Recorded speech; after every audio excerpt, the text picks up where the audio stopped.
Hello, good morning. কেমন আছো সবাই?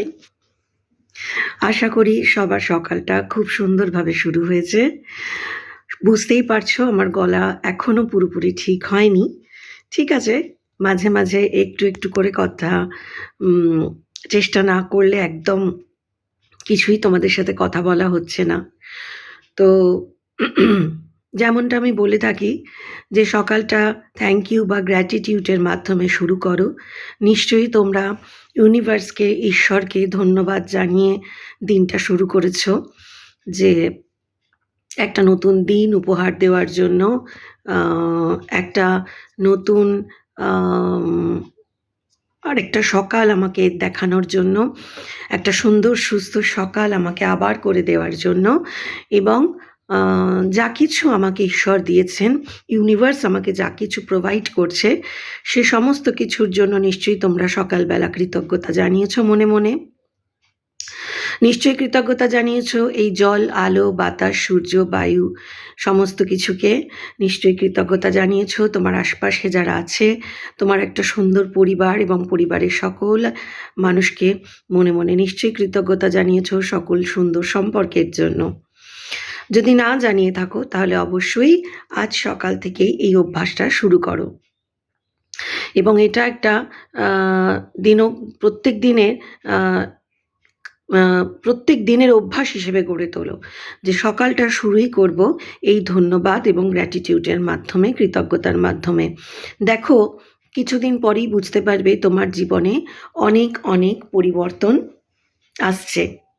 সেই পরিবর্তনগুলো তোমাকে বলে দিতে হবে না, তুমি নিজেই অনুভব করতে শুরু করবে। আম তো ১ মাস অভ্যেস করো অন্তত। দেখো, দিন বদলাবে, তোমার মানসিকতা বদলাবে, তোমার মনটা ভালো থাকবে। অনেক জীবনের ওঠাপড়ার মধ্যেও মনটা ভালো থাকবে এবং এটাকে নিজের স্বভাব হিসেবে গড়ে তোলো। স্বভাবের প্রসঙ্গে আরেকটা কথা বলব যে স্বভাব হলো এমন একটা জিনিস আ যেটা আমাদের জীবনের সবথেকে বড় রোজগার। হুম? আমি যদি একটা ভালো স্বভাবের মানুষ হই, তাহলে আমাকে আ অনেক মানুষ বহু সময় মনে করবে। আর আমি যদি একটা খারাপ স্বভাবের মানুষ হই, তাহলে কেউ আমার কথা মনে রাখার প্রয়োজন বোধ করবে না। সর্বোপরি আমি যদি একজন ভালো স্বভাবের মানুষ হই, তাহলে আ কি বলবো? আমিও আমার আশপাশে সেটাই অ্যাট্রাক্ট করব। অর্থাৎ আমার স্বভাবটা যদি মিষ্টি হয়, তাহলে আমার সাথেও মানুষ মিষ্টি ব্যবহার করবে। আর আমার স্বভাব যদি তীক্ষ্ণ হয়, যদি ঝাঁঝালো হয়, আমি যদি সবার সাথে খুব রুড বিহেভ করি সবসময়, তাহলে সবাই আমার থেকে একটু ডিসট্যান্স মেইনটেইন করবে।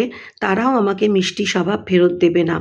তো আ চেষ্টা করো অন্য মানুষরা আমার জন্য যা করছে সেটাকে সম্মান করতে, আম অন্য মানুষের ব্যবহারটা যেরকমই ব্যবহার সে আমার সাথে করুক, সেটাকে রিগার্ড দিয়ে শুনতে, সেটাকে বোঝার চেষ্টা করতে, তার সিচুয়েশনটা বোঝার চেষ্টা করতে।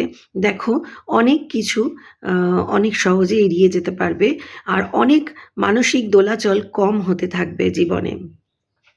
একজন কালকে আমাকে একটা খুব সুন্দর কথা বলল, "এক চুপ আ স সুখ।" খুব সুন্দর লাগলো কথাটা। তাই তোমাদের সাথে আজকে শেয়ার করলাম যে একটা চুপ করে থাকা জীবনে ১০০ টা সুখ এনে দিতে পারে। আমরা ভাবি চুপ করে থাকা মানে হেরে যাওয়া। আমরা ভাবি চুপ করে থাকা মানে যে আমার পরাজয় হলো, কেন চুপ করে থাকবো? কিন্তু এই একটা চুপ আমাদের কত রকম সম্পর্ক ভেঙে যাওয়া, কত রকম জীবনের জটিলতা, কত রকম জীবনের হালচাল থেকে বাঁচাতে পারে, সেটা চুপ করে থাকলে তবে বোঝা যায়। চুপ করে থাকা মানে হেরে যাওয়া নয়, চুপ করে থাকা মানে মেনে নেওয়া নয়, চুপ করে থাকা মানে নিজের কাছে একটা শান্তির পরিবেশ ডেকে আনা, নিজের জীবনের অনেক বড় অশান্তিকে এভয়েড করতে পারা।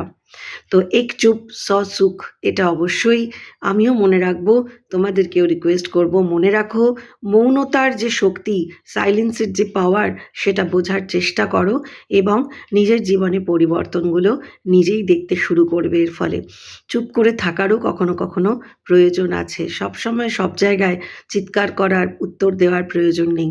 চুপ করে সরে যাওয়াটা বুদ্ধিমানের লক্ষণ। আজ এ পর্যন্তই সকালে। সবাই ভালো থেকো, সুস্থ থেকো, সবার দিনটা খুব ভালো কাটুক। কথাগুলো অবশ্যই মনে রেখো। ভালো লাগলে ভিডিওটা শেয়ার করে দিও আত্মীয়স্বজন, বন্ধু-বান্ধব, আপনজনের মধ্যে। অনেকগুলো দরকারি কথা আছে এর মধ্যে। যদি গুরুত্ব দিয়ে শোনো তাহলেই এর মনে রাখার প্রয়োজনীয়তাটা অনুভব করবে। টাটা, সবাই ভালো থেকো, সুস্থ থেকো।